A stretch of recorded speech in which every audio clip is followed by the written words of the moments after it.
Hey, beloveds, this is my cat Zena. She wants to say hi. Hi. All right. I want to share with you, beloveds, today three mistakes. Three mistakes that you may be making when it comes to your cover letter. Okay? The first one is introducing yourself in the cover letter when you first start talking, saying, hello, ma'am, hello, sir. Don't do that. Don't do that unless you know for sure if the HR person or the hiring manager who's looking at your resume or cover letter, if they are a male or a female. For all you know, they're non binary. For all you know, they don't like to identify as sir or ma'am. Okay?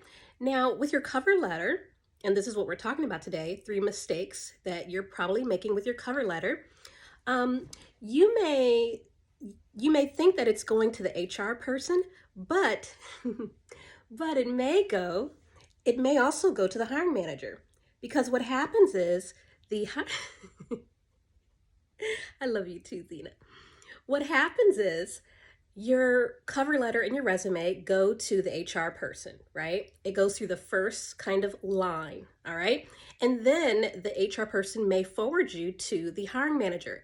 Let's say the HR person is a female and the hiring manager is non-binary, but if on your cover letter you're saying one gender or not or whatever, you might offend someone. And let me tell you, when one of my jobs I had many years ago, I did full cycle recruiting. So I received resumes and I received resumes and I was the one who decided if the resume and cover letter would be forwarded to the hiring manager. Okay. It was one of my pet peeves when people would say, good evening, sir. Hello, sir. Thank you for receiving my resume, sir. And I'm like, I am not a sir. It really irritated me. So I didn't even know the person, and already I have a bad taste in my mouth. And you know what? It probably impacted me on some unconscious level, which was not in the best interest of that person. So keep that in mind. All right. Second thing is when your cover letter is a different format from your resume. Your cover letter and your resume are like lemon and water. When it's done right, you put it in, you make lemonade, you add some sugar to it. So it's important that your resume and cover letter, they're a team. So don't use like New Times Roman on your cover letter and then Arial on your resume and different fonts and sizes. Don't do that. They should be seamless. It should be really clear that they're together. The template, the format, the size of the font, all of that. So when it's not, it just throws people off. And at this point in the game, you don't want anything that's going to put a bad taste in the HR person's mouth or cause them to do a double take, like what's going on. It just looks more professional and polished too. Okay. So the third thing is, I made a little note so I wouldn't forget. All right.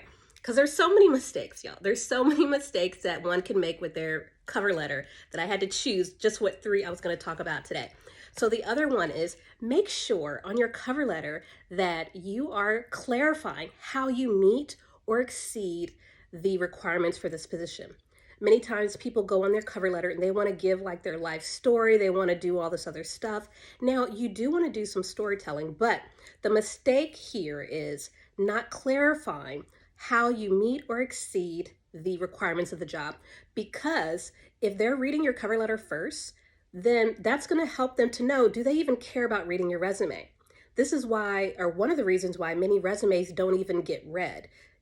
Just the first couple, the first top half, and that's it. And if there's a lot of job candidates, they may not even read it all after reading your cover letter and you haven't made a good impression. So be very careful about that. Okay.